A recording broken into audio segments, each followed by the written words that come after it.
Salam damai sejahtera di dalam Tuhan kita, Yesus Kristus.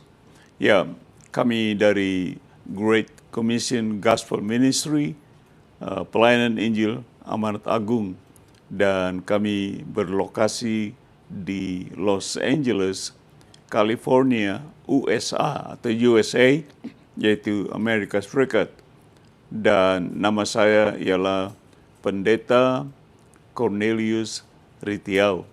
Ya, kami sekali lagi akan mendengarkan firman Tuhan bersama-sama, tetapi sebelum itu mari kita berdoa. Bapa dalam surga, terima kasih atas hari yang baru ini. Berikan kami hati yang baru, bahkan roh yang baru, supaya kami boleh mendengarkan firman-Mu yang hidup itu sambil menyembah-Mu. Penuhi kami dengan kuasa Roh Kudus-Mu, khususnya hamba, supaya setiap perkataan yang hamba ucapkan dipimpin oleh Roh Kudus. Ampuni segala dosa dan salah hamba. Dengan darah-Mu yang kudus sucikan untuk kemuliaan-Mu. Di dalam nama Tuhan Yesus Kristus, hamba berdoa. Kita semua katakan? Amin. Amin. Ya, Bapak Ibu, seperti biasa saya ada notes. Kita akan baca note-nya seperti ini. Hari ini kita akan belajar tentang Bait Allah atau rumah doa, dan menurut pengajaran Alkitab, bukan menurut pemikiran dan pendapat saya pribadi. Not selanjutnya kita lihat seperti ini. Dan saya berdoa dan berharap agar firman Tuhan hari ini akan membuat hidup kita lebih dekat lagi kepada Tuhan Yesus Kristus dan lebih bertumbuh dalam persekutuan kita dengan Dia.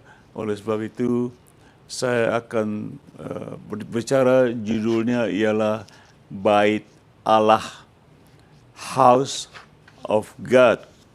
Kita akan lihat poin nomor 1, Bapak Ibu. Dan saya ada 4 poin, hari ini 4 poin saja. Poin nomor 1 yaitu rumah doa, House of Prayer. Ya, kita akan lihat Matius 21, ayat 12 sampai 13.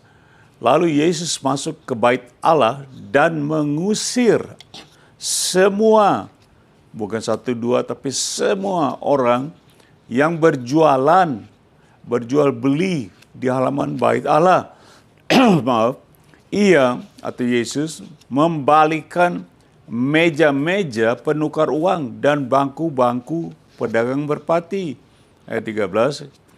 Mengatakan dan berkata kepada mereka, orang-orang Yahudi yang berjual beli ini, ada tertulis rumahku atau bait Allah akan disebut rumah doa, tetapi kamu menjadikannya apa? Sarang penyamun, yaitu sarang kejahatan. Markus 11, 15 sampai 17 kita baca seperti ini. Lalu tibalah Yesus dan murid-muridnya di Yerusalem. Sesudah Yesus masuk ke bait Allah, mulailah ia mengusir orang-orang yang berjual beli di halaman bait Allah. Continue, saya bagi 2 ayat 15. Meja-meja penukar uang dan bangku-bangku pedagang merpati dibalikannya. Nah, Bapak Ibu tahu, ini bukan meja-meja dan bangku-bangku plastik seperti zaman sekarang, yang ditiup angin saja sudah terbang, betul? Tetapi dibuat dari kayu yang kuat, dibalikan bangku-bangku dan meja-meja oleh Tuhan Yesus. Ayat selanjutnya ke ayat 16. Dan Yesus tidak memperbolehkan orang membawa barang-barang melintasi halaman bait Allah. Ayat 17. Lalu Yesus mengajar mereka, katanya, bukankah ada tertulis rumahku atau bait Allah akan disebut orang rumah doa bagi segala bangsa? Saya bagi 2 ayat ini seperti ini. Tetapi kamu ini menjadikannya apa? Sarang penyamun. Sarang penyamun itu sarang penjahat, penipuan, sarang tempat berjual beli, mata pencarian, uang, dan sebagainya. Sarang penyamun. Lukas 19, ayat 45 sampai 46. Lalu Yesus masuk ke bait Allah dan mulailah ia mengusir semua, katakan semua pedagang di situ, orang Yahudi, bangsa pilihan Allah, biji mata Allah, mereka semua ada di situ berdagang. Ada banyak orang yang berdagang. Ayat selanjutnya 46.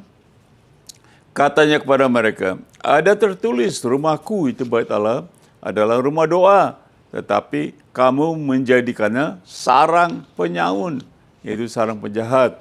Nah, kita akan lihat note seperti ini, saudaraku. Kita baca, Matius, Markus, dan Lukas adalah saksi-saksi mata terhadap apa yang dilakukan oleh Yesus di bait Allah itu. Ya tahu? Dan mereka menulisnya. Jadi cerita ini bukan sekedar cerita dongeng, tetapi cerita kenyataan atau apa? True story. Karena Matius, Markus, dan Lukas adalah eyewitness atau saksi mata. Not selanjutnya saya taruh seperti ini, Bapak Ibu. Jadi hal apakah yang menyebabkan Yesus begitu marah? Nah, ini righteous anger, ya, terhadap para apa yang terjadi di bait Allah pada saat itu, khususnya terhadap orang-orang Yahudi ini. Jawabnya karena apa? Karena mereka apa? Berjual beli di bait Allah. Membuat Yesus marah sekali. Berjual beli. Saya taruh note selanjutnya seperti ini. Bagaimana dengan perbuatan orang Kristen pada hari terakhir ini? Apakah kita juga kadang memakai bait Allah atau gedung gereja sebagai tempat berjual beli untuk mencari keuntungan pribadi atau menjadi sarang penyamun menurut Tuhan Yesus seperti orang-orang Yahudi dalam cerita itu? Bagaimana? Bagaimana dengan kita gereja-gereja saat ini? Poin nomor 2, kita akan lihat seperti ini. Diruntuhkan, demolish, diruntuhkan, demolish. Kita akan baca Matius 24 ayat 1 dan 2. Sesudah itu Yesus keluar dari bait Allah. Kita belajar tentang bait Allah hari ini. Lalu pergi, maka datanglah murid-muridnya dan menunjukkan kepada bangunan bait Allah. Ayat 2 seperti ini. Ia berkata kepada mereka, murid-muridnya, kamu melihat semuanya itu, aku. Itu Yesus berkata kepadamu, ketujuh saya bagi 2 ayat ini. Sesungguhnya tidak satu batu pun di sini akan dibiarkan terletak di atas batu yang lain. Semuanya akan apa? Diruntuhkan. Ya, poin nomor 2 kita belajar tentang diruntuhkan bait Allah. Jadi notanya saya taruh seperti ini, Bapak Ibu. Ini adalah nubuatan dari Nabi Daniel.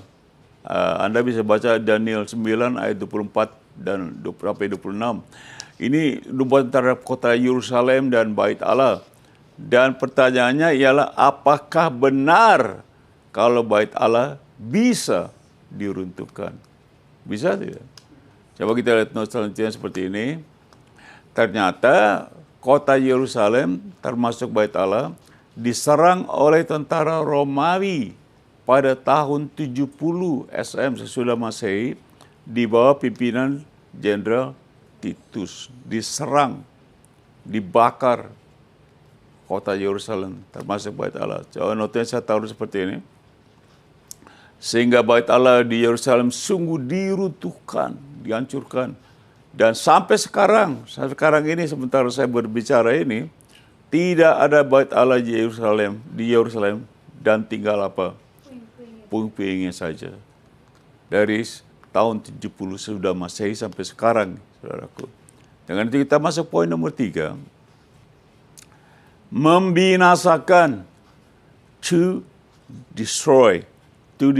Kita baca 1 Korintus pasal 3 ayat 16 dan 17. Ingat kita berbicara tentang bait Allah hari ini. Tidak tahukah kamu bahwa kamu di sini bisa Kristen, termasuk Anda dan saya. Kamu adalah apa?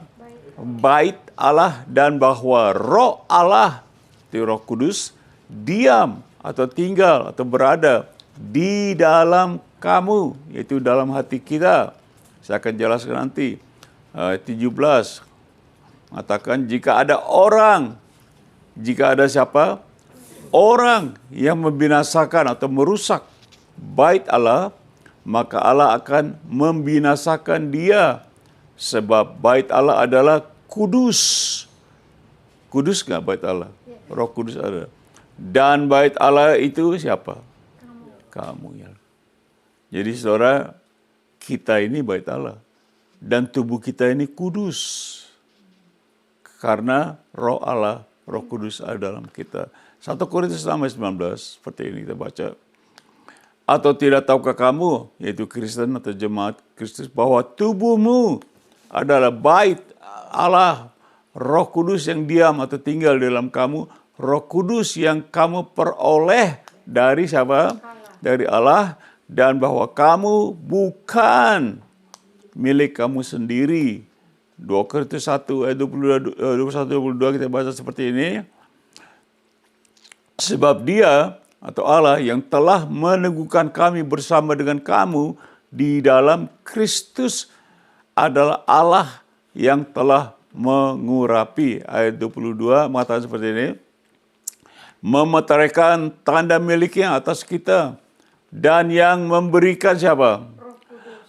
Allah memberikan Roh Kudus diam di mana? Di dalam hati. Seperti saya katakan, Dia diam di dalam hati kita sebagai jaminan dari semua yang telah disediakan. Katakan disediakan.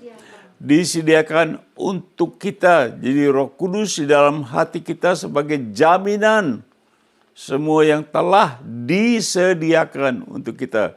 Nah, berbicara soal disediakan, kita baca 1 Korintus pasal 2 ayat 9-10.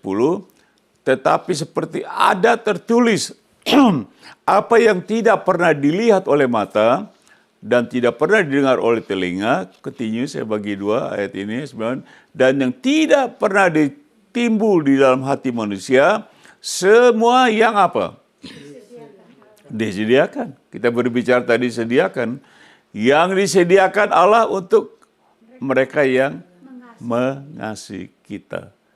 Kalau disediakan berarti sudah dapat belum? Belum. Baru disediakan. Kalau kita disediakan makanan sama orang tua kita, kita belum makan itu. Baru disediakan. Coba kita baca ayat selanjutnya, ayat 10-nya. Karena kepada kita, yaitu orang Kristen, Allah telah apa? Menyatakannya. Artinya semua yang disediakan Allah dinyatakan oleh siapa? Oleh Roh, yaitu Roh Kudus. Continue, saya bagi 2. Sebab Roh, yaitu Roh Kudus, menyelidiki segala sesuatu, bahkan hal-hal yang tersembunyi dalam diri Allah. Jadi saudaraku, disediakan belum berarti dinyatakan. Dan kita lihat tadi dinyatakannya di dalam Roh Kudus. Kita baca nota seperti ini Bapak Ibu. Jadi pertanyaannya ialah apakah kita sebagai orang-orang Kristen yang sungguh-sungguh tahu pasti dan percaya bahwa kita adalah bait Allah yang kudus? Saudara percaya? Bukan kira-kira, barangkali bukan itu. Menurut firman Tuhan, kalau saudara sudah menerima Tuhan Yesus diwakili oleh Roh Kudus, maka tubuh kita menjadi bait Allah. Not selanjutnya saya taruh seperti ini Bapak Ibu. Jika ada orang, nah orang di sini yaitu orang non-Kristen. Jika ada orang yaitu non-Kristen yang membinasakan bait Allah, yaitu kita, maka Allah akan membinasakan dia atau orang non-Kristen itu. Jadi kalau ada orang yang membinasakan bait Allah ini, maka Allah akan membinasakan orang itu, dan bait Allah itu adalah kudus dan kamu adalah bait Allah. Kalau ada orang binasakan kita, orang Kristen, Allah akan binasakan orang itu. Amin. Ngerti? Itu maksudnya ayatnya. Coba notis selanjutnya. Seperti di Afrika dan di tempat-tempat lain, kita melihat di sosial media ada banyak sekali apa? Orang-orang Kristen yang yaitu bait Allah yang dibantai oleh orang-orang non-Kristen. Bahkan sampai mati. Kira-kira mereka akan dibinasakan Allah tidak? Mungkin belum sekarang, mungkin akhir zaman nanti ya. Coba not selanjutnya saya taruh seperti ini. Binasa artinya terpisah dari Allah di sorga, tersiksa hidup-hidup sampai selama-lamanya di dalam api neraka bersama siapa?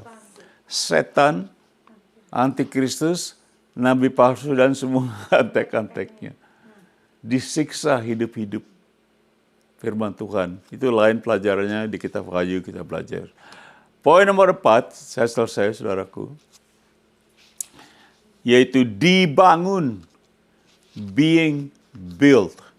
Being built. Kita akan baca Efesus pasal 2 ayat 19 sampai 22. Demikianlah kamu, yaitu jemaat atau Kristen, bukan lagi orang asing dan pendatang, melainkan apa? Kawan sewarga dari orang-orang kudus dan anggota keluarga Allah. Ayat 20 mengatakan seperti ini. Yang apa? Dibangun di atas dasar para rasul dan para nabi dengan Kristus Yesus sebagai batu penjuru. 21 ayat 21 mengatakan, di dalam Dia, dalam Kristus, tumbuh seluruh apa? Bangunan rapi tersusun menjadi apa? Menjadi bait Allah yang kudus di dalam Tuhan. Bait Allah siapa? Kita ini, jemaat. 22 dikatakan, di dalam Dia, dalam Kristus Yesus, kamu, itu jemaat Kristus atau orang Kristen, juga turut dibangunkan menjadi tempat kediaman Allah. Itu apa? Bait Allah di dalam roh, itu Roh Kudus. Jadi saudara Bapak Ibu, bait Allah juga kita, tubuh kita ini dijadikan, dibangun menjadi bait Allah yang kudus. Saya mau tanya, apakah kita merasa kita adalah bait Allah? Saudara merasa kita bait Allah yang kudus? Oke, notis saya taruh seperti ini. Notis mengatakan, dengan sangat jelas sekali Alkitab mengajar bahwa kita sebagai jemaat Kristus adalah bangunan. Kita berbicara soal dibangun tadi, poin nomor 4. Bangunan rapi tersusun menjadi bait Allah yang kudus, di mana Roh Kudus diam di dalam kita. Itu berbicara tentang kita sebagai jemaat Kristus. Kita baca Yohanes 20, ayat 20b sampai 22. Murid-murid Yesus bersuka cita ketika mereka melihat Tuhan. Melihat Yesus setelah dia bangkit dari kematiannya. Mereka sembunyi, Tuhan Yesus datang. Selanjutnya, ayat 21. Maka kata Yesus sekali lagi, damai sejahtera bagi kamu, yaitu murid-muridnya. Sama seperti Bapa dalam surga mengutus aku, demikian juga aku mengutus kamu. Nah, kita murid-murid sekarang tugasnya apa? Diutus oleh siapa? Tuhan Yesus. Kita bukan mengutus diri sendiri. Kita tidak bisa menjadi hamba Tuhan dengan kemauan diri sendiri. Kita tidak bisa pergi melayani karena kita mau sendiri. Ya, kita menjadi hamba Tuhan yang diutus oleh Tuhan Yesus. Ayat 22 baca pelan-pelan. Dan sesudah berkata demikian, ia, yaitu Yesus, menghembusi mereka, yaitu murid-murid, dan berkata apa?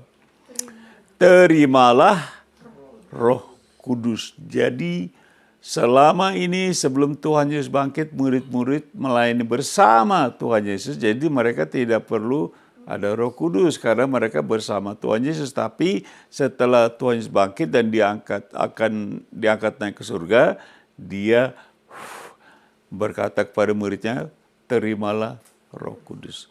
Coba kita lihat note-nya seperti ini. Murid-murid tidak meminta Roh Kudus. Dicatat nggak? Tuhan Yesus, Tuhan sebelum pergi minta dong Roh Kudus. Murid-murid tidak meminta Roh Kudus. Tetapi Yesus yang memberikan Roh Kudus kepada mereka. Karena dikatakan, terimalah Roh Kudus. Dan saya sangat percaya dan yakin bahwa mulai saat itu, semua murid-murid yang hadir di situ menjadi apa? Bait Allah yang kudus. Karena apa? Mereka menerima Roh Kudus. Ngerti? Jelas? Jadi saudaraku, jangan kita menjadi Kristen tanpa Roh Kudus. Kristen dari lahir. Kristen cuma masuk gereja. tidak pernah membuka hati menerima Tuhan Yesus. Ingat, saya katakan, Alkitab katakan Roh Kudus di mana? Di dalam hati. Ditaruh, dikasih oleh Allah di dalam hati kita. Bahkan satu ayat mengatakan di Yakobus kalau tidak salah, Allah taruh di hati kita dengan cemburu. Karena pada dasar kita jahat, saudaraku. Nah, kita akan masuk ke ringkasan, Bapak Ibu, maaf. Kita belajar judul tentang apa? Bait Allah. 1.1, rumah doa. Bait Allah itu rumah doa yang ada di Yerusalem pada saat itu. 2, diruntuhkan oleh siapa? Tentara Romawi pada tahun 70 dipimpin oleh Titus, salah ngomong, Titus dipimpin oleh Titus.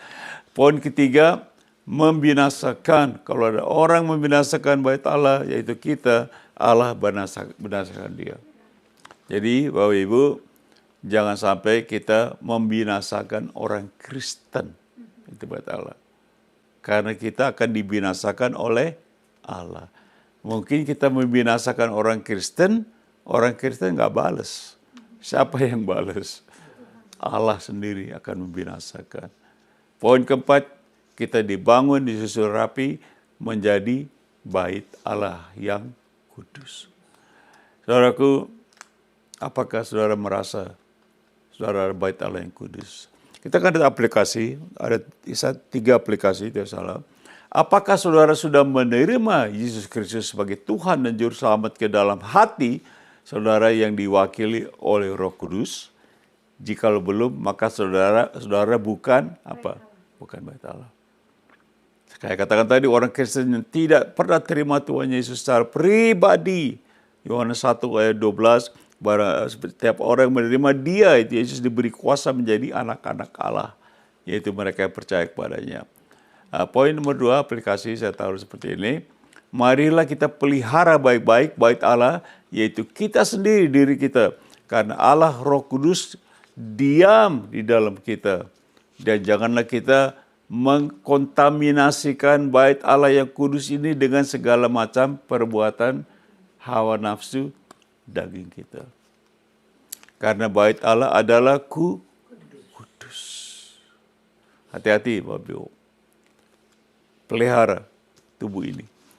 Ketiga, aplikasi saya taruh seperti ini. Ingat, Yesus Kristus tidak pernah berubah dahulu, sekarang, selama-lamanya. Betul? Firman Tuhan. Jadi, kalau dia marah karena bait Allah atau rumah doa dijadikan sarang penyamun 2000 tahun yang lalu, maka pasti dia juga marah di hari-hari ini. Betul? Karena dia tidak pernah berubah. Jangan Anda pikir, oh itu kan zaman dulu Pak.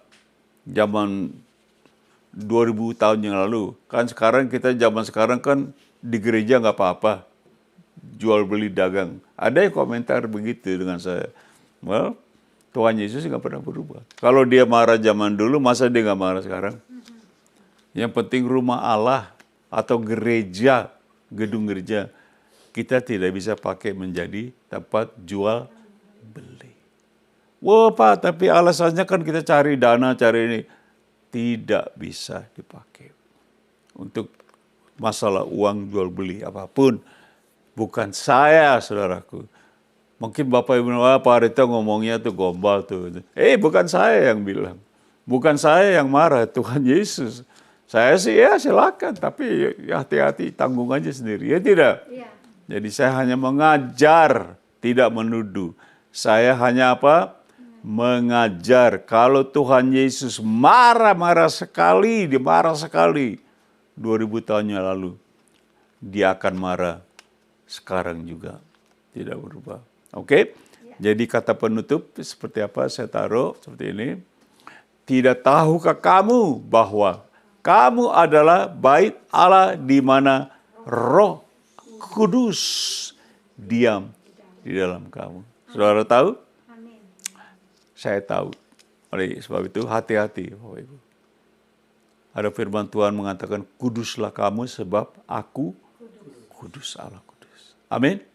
Amin. Ya, saya akan berdoa. Mungkin Bapak Ibu pikir Pak Arita, Saya baru ngerti kalau tubuh saya ini bait Allah yang kudus. Ya memang firman Tuhan, bukan saya yang bilang. Tuhan Yesus juga, dia marah kalau kita kontaminasikan tubuh ini dengan segala macam hal, khususnya dipakai tempat-tempat yang, ya begitulah kalian tahu. Jadi saya mau berdoa dengan kalian. Mungkin kalian bertanya, Pak Aritio, saya jadi ngeri juga nih. Saya takutnya saya belum menjadi bait Allah, saya nanti ganggu-ganggu dibinasakan saya oleh Tuhan. Di api belerang, mati disiksa seluruh umur hidup saya di api neraka. Iya, Alkitab bilang, kalau Anda tidak pernah percaya menerima Tuhan Yesus secara pribadi, Anda belum menjadi orang Kristen dan belum jadi bait Allah. Saya akan berdoa. Meyakinkan itu, Anda ulangi doa saya, oke? Doanya begini. Tuhan Yesus, saya telah mendengar firman Tuhan hari ini. Saya mau jadi bait Allah yang kudus. Oleh sebab itu, saya membuka hati saya, menerima Engkau sebagai Tuhan dan Juru Selamat saya. Ampuni saya dari segala kejahatan saya, bahkan dosa-dosa saya. Sucikan saya dengan darah-Mu yang kudus, supaya saya menjadi bait Allah yang kudus. Terima kasih Tuhan Yesus. Di dalam nama-Mu saya berdoa. Amin. Kalau saudara berdoa dengan jujur, doa tadi, saya yakin dan percaya saudara sudah menjadi bait Allah yang kudus. Karena Roh Kudus ada dalam hati saudara. Firman Tuhan. Saya akan berdoa doa berkat. Oleh sebab itu mari kita sama-sama berdoa berkat. Kita angkat tangan kita. Kiranya kasih Bapa kita, kasihnya yang sangat mulia, agape dan selama-lamanya, dan seluruh anugerah daripada Tuhan Yesus Kristus, Tuhan dan Juru Selamat kita, dan seluruh persekutuan, bahkan kuat kuasa melalui Roh Kudus dan damai sejahtera Tuhan Yesus memelihara kita dari saat ini sampai selama-lamanya. Di dalam nama Tuhan Yesus kita berdoa. Semua katakan amin. Dengan itu kita selesai Bapak Ibu, dan saya berdoa supaya kita bergabung lagi pada minggu yang depan. Oleh sebab itu saya katakan terima kasih dan goodbye sampai kita bertemu lagi. God bless you. Amin.